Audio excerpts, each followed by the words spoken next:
That's when people become revolutionaries. Because you get disillusioned. And you get desperate. That's when riots take place. When people have lost all hope. They are seeking to change things, but they're not seeking God in the process.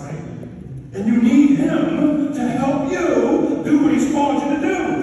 You will fall flat on your face and give up. You will become disillusioned, maybe even little fruit. But here's the thing.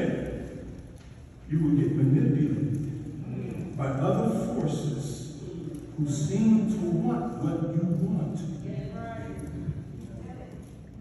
When you seek the welfare of the city, doing good, without seeking God, you become easily manipulated by those who say they want what you want, but don't. Are you with me?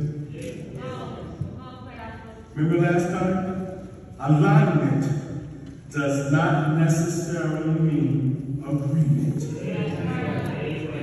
They may be aligned with you, but if you're seeking this for God, they don't agree with you.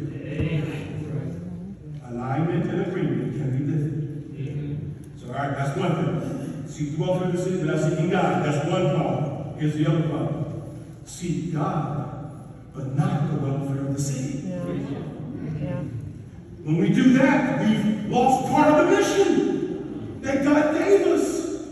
We've lost the drive to pursue good deeds that impact society around us. It's all going to burn anyway, right? Why do we got to get involved? Who cares what they do? It's all going to burn. Okay, except when it comes to abortion and gay marriage. We'll talk about that. But other than that, it's all going to burn. By the way, the first thing is what we call Christian liberalism, liberal theology. Now I'm talking about Christian fundamentalism, as it is nowadays.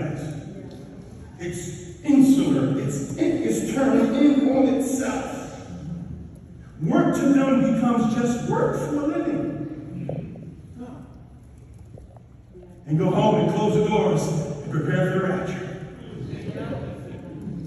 When you seek God without the welfare of the city, you fail to see how Christ can use you in the flourishing of all for the cultivating of the earth as His representative. In other words, you fail to see how your job, your profession, what you do for a living impacts the kingdom. It impacts the work of God around you. What you do matters.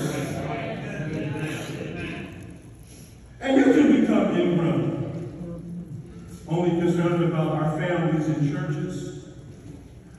And what happens when the church isn't reaching out? It reaches in, and after a while, they fight each other. A church that refuses to reach out, Christians that refuse to reach out, will end up fighting other believers. Because you're in a spiritual battle, and you're going to fight somebody. Because your heart is not drawn to the mission. It's not drawn to the calling. We are exiles who get involved. And we're not called to fight each other. God help us. We're called to do spiritual battle with the forces of darkness. We have an enemy, and it's not each other.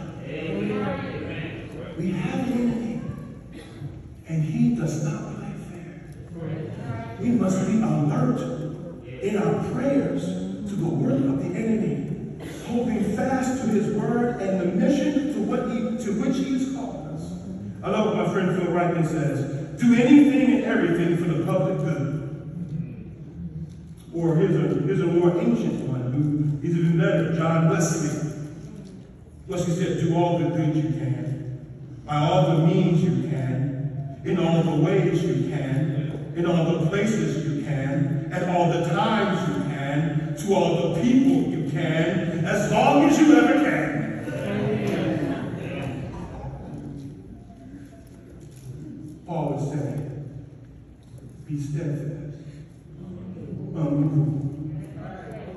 sometimes abounding. I'm sorry.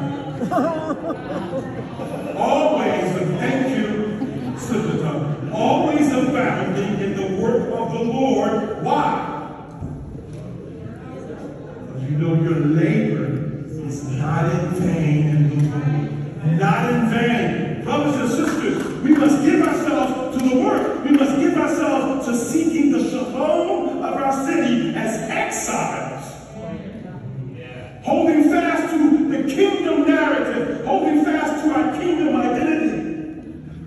Praying on our knees, calling upon God to bless our police department, to bless our governor, our mayor and his cabinet, to bless our fire department, to bless our education